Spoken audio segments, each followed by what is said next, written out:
Swami was incredible. I've watched so many of his lectures online at home, and I always felt his presence through the screen, but just getting a sense of who he was in real life really affirmed to me.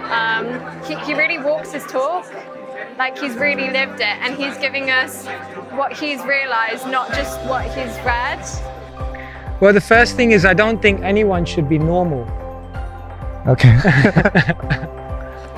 One of our monks used to say, those who are now considered normal accept the values and principles of an insane world.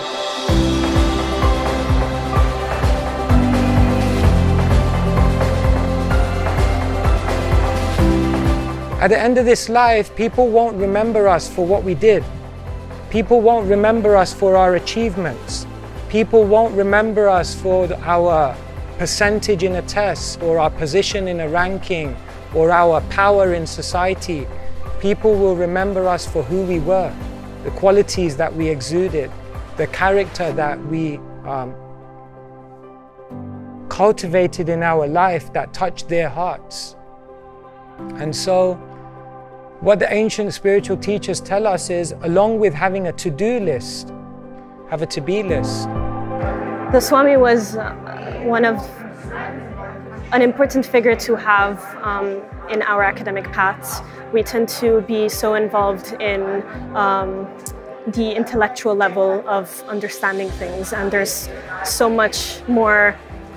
There's the experiential and physical level of living things and understanding things that we tend to forget in our academics.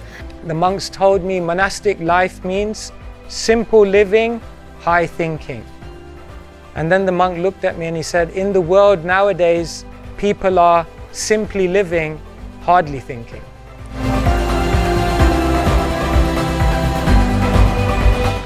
Before we talk about failure, first we have to know what is success.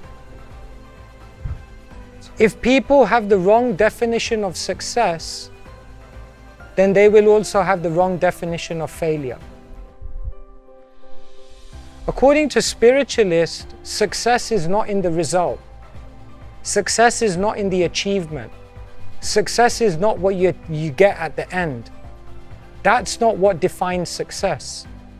According to spiritual teachings, success is in your endeavor, your intention, your effort, the character that goes behind the noble thing that you're trying to do.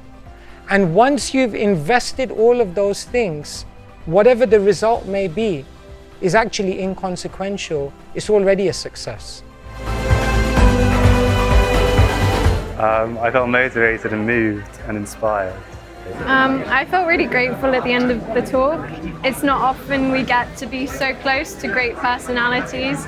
I feel really, really grateful that people have taken their time to put on this event and put so much energy into it.